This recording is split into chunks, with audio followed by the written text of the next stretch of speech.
वरी वज़ीर मादली शाह जो चवण आहे त पाकिस्तान पंहिंजी ख़ुदमुख्तियारी ते कंहिं बि सूरत में सौदेबाज़ी न कंदो। अफ़गानिस्तान जी सरज़मीन तां दहशतगर्द हमला बर्दाश्त करण जोगा नाहिनि।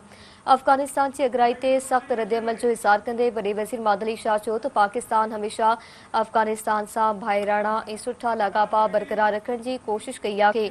अफ़गानिस्तान जी सरज़मीन पाकिस्तान ख़िलाफ़ इस्तेमाल आलमी कानून जी भनकड़ी आहे। वॾे वज़ीर चयो त दहशतगर्दी ख़िलाफ़ जंग रुको पाकिस्तान न पर सभिनी जी गॾियल ज़िम्मेवारी आहे। मुराद अली शाह चयो त अफ़गानिस्तान तरफ़ां अगराई ख़िते में अमन लाइ ख़तरो आहे। अवां खे ॿुधाईं पिया वरी वज़ीर मादली शाह जो चवण आहे त पाकिस्तान पंहिंजी ख़ुदमुख्तियारी ते कंहिं बि सूरत में सौदेबाज़ी न कंदो। अफ़गानिस्तान जी सरज़मीन तां दहशतगर्द हमला बर्दाश्त करण जोगा नाहिनि। अफ़गानिस्तान जी अगराई ते सख़्त रद्दअमल जो इज़हार कंदे वॾे वज़ीर मुराद अली शाह चयो त पाकिस्तान हमेशा अफ़गानिस्तान सां भाईराणा ऐं सुठा लाॻापा बरक़रार रखण जी कोशिश कई आहे। अफ़गानिस्तान जी सरज़मीन पाकिस्तान ख़िलाफ़ इस्तेमाल आलमी कानून जी भनकड़ी आहे। वॾे वज़ीर चयो त दहशतगर्दी ख़िलाफ़ जंग रुको पाकिस्तान न पर सभिनी जी गॾियल ज़िम्मेवारी आहे।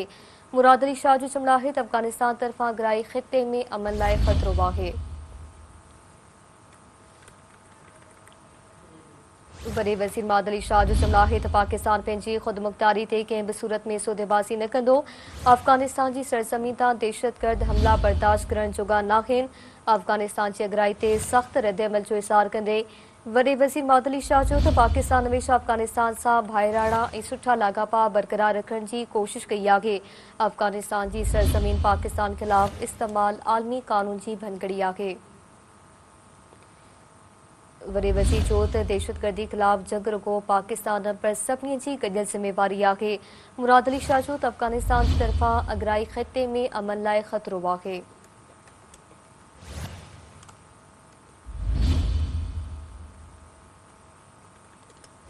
अवां खे ख़बर ॾियूं पिया वॾे वज़ीर माद अली शाह जो चवण आहे त पाकिस्तान पंहिंजी ख़ुदमुख्तियारी ते कंहिं बि सूरत में सौदेबाज़ी न कंदो।